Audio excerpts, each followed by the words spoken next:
Good evening, everybody. How you doing? My name is Chris Kelvin. Welcome back to the Sanctum for another episode of Orbs or Bullshit, Paranormal Fact from Fiction, right here on the Articulate Beast.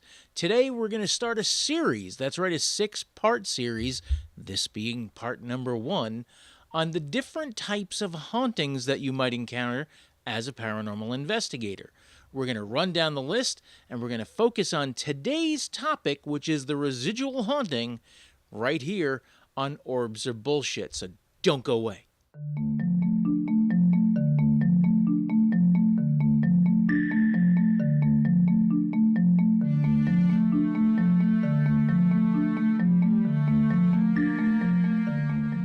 And we're back. Thank you for sticking with us. Welcome back into the Sanctum. You're always welcome here. There's a chair back there if you want to, pull it up and sit down.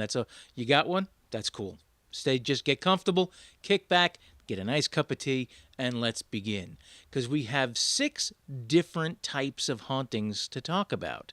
We're going to talk about one for the next 6 episodes. Well, this episode and the next 5 episodes after that. So what are we talking about? 6 different types of hauntings. Number 1, the residual haunting. Number 2, the active haunting or intelligent haunting.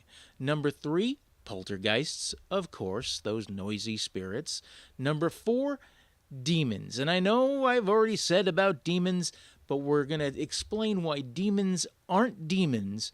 They are primitive spirits. And we'll go in depth on that in episode number 4. Episode number 5 deals with shadow people, a more recent development in the world of parapsychology.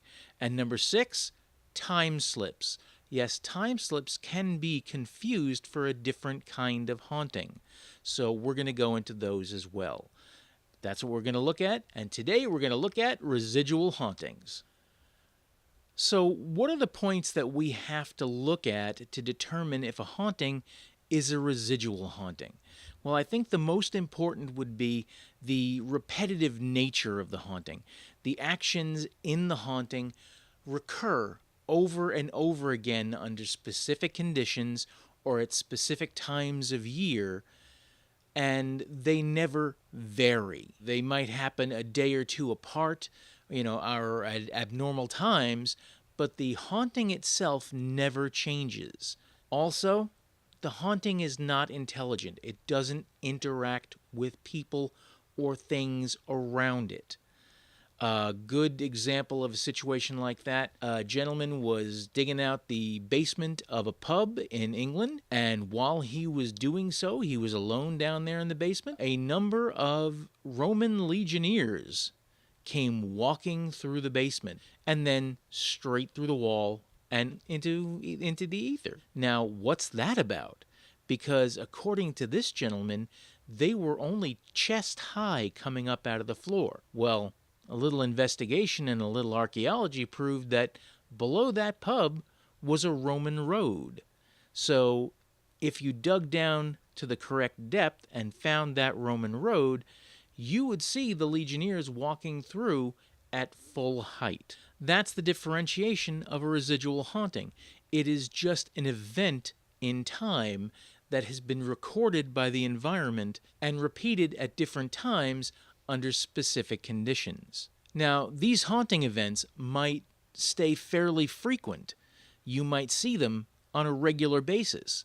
And then, depending upon the energy in the area or the conditions, atmospheric or otherwise, they might fade out for a little while and then come back when the conditions are correct. So they're more like a tape recording. These events that occur in residual hauntings are stamped on their environment, be it in the stones or the wood. Natural things have a tendency to be able to absorb energies and hold on to them, and they can release those energies back into the atmosphere under certain conditions, like a tape recorder. And lastly, residual hauntings can exhibit strong energy fields. The prevailing theory being that energy is stored, like I said, in the stones or the surroundings and released under specific conditions. Now, these can be emotionally charged events, either happening in the specific area of the haunting thus triggering a replay of the haunting, or it could just be atmospheric events. So consider the fact that people who are in turmoil and going through a certain amount of chaos in their own lives can be putting out energy that can trigger a residual haunting. Now, residual hauntings can also do some strange things. They have been known to interfere with electricity and television and radio reception. They have the ability to move objects in the area. So there are those type of things that can make you think that this is an active haunting. But you have to look at the whole picture and see whether or not it fits the criteria for being a residual haunting. So that's kind of an overview of the residual haunting. It's a haunting, but it's not something that's interacting with you. It's a recording. It's just a repeating recording of a situation that happened at another time, and it can be just atmospheric situations or electrical situations that might bring it out, or it could also be brought out by people. It can be brought out by people who are having emotional turmoil or unrest, anxiety.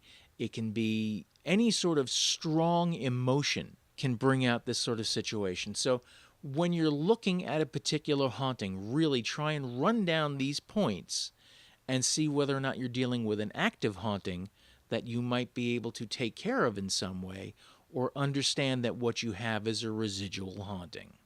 Okay, so that's it for today.